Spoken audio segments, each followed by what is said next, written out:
একটি প্রশিক্ষণ বিমানের বিধ্বংস হওয়ার ঘটনায় প্রাণ হারিয়েছে প্রায় ২০ জন শিক্ষার্থী। আহত হয়েছেন অন্তত ৫০ জনেরও বেশি। এই মর্মান্তিক দুর্ঘটনাকে ঘিরে সামাজিক যোগাযোগ মাধ্যমে ছড়ানো হচ্ছে বিভ্রান্তিকর পোস্ট, গুজব এবং উদ্দেশ্যমূলক তথ্য। বিশেষ করে কিছু অ্যানোনিমাস পেজ থেকে দাবি করছে তারা আগে থেকেই এই দুর্ঘটনার পূর্বাভাস দিয়েছিল। একটি পোস্টে লেখা ছিল, "a school building will collapse, leaving lots of kids, unless we see a terrible disaster fast coming. This will be a result of maintenance of the building. We shall do everything in our power to avert this terrible catastrophe we have seen coming. This is the architect." এর বাংলা রূপ দ্বারায় একটি school ভবন ধসে পড়বে, অনেক শিশু মারা যাবে যদি না দ্রুত কোনো ভয়াবহ বিপর্যয় আমরা টের পাই।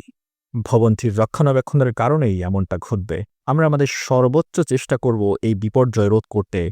আমি একজন স্থপতি।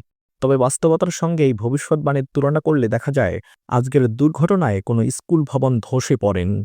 উত্তরার ঘটনায় দুর্ঘটনার কারণ ছিল একটি বিমান দুর্ঘটনা, যা একটি সচল আধুনিক স্কুলের উপর পড়ে। অর্থাৎ ভবনের রক্ষণাবেক্ষণের অভাব বা ধস নামের কোনো কারণ এখানে প্রযোজ্য নয়। সুতরাং প্রথম স্ক্রিনশটের ভবিষ্যৎবাণী এবং বাস্তব ঘটনার মধ্যে স্পষ্ট অমিল রয়েছে।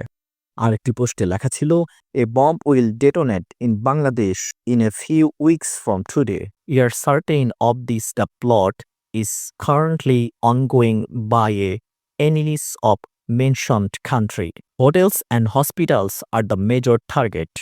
বাংলায় এর অর্থ দাঁড়ায়, আজ থেকে কয়েক সপ্তাহের মধ্যে বাংলাদেশে একটি বোমা বিস্ফোরণ ঘটবে।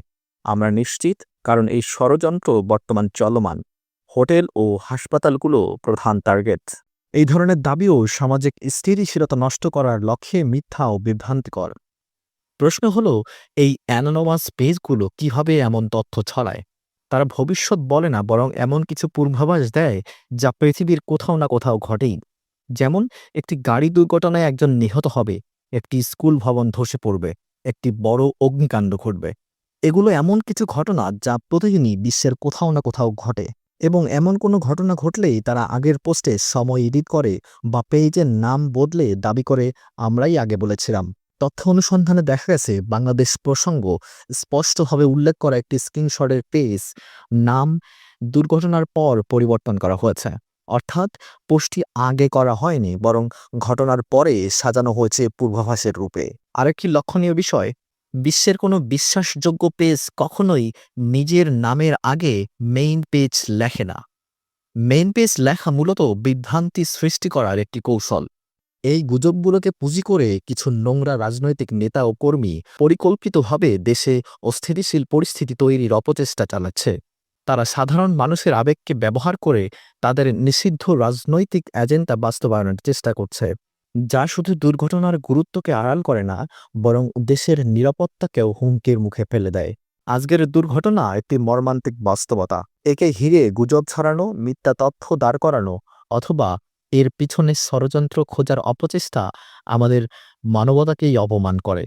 সতর্ক হন, যাচাই করুন, শেয়ার করার আগে সত্যতা নিশ্চিত করুন।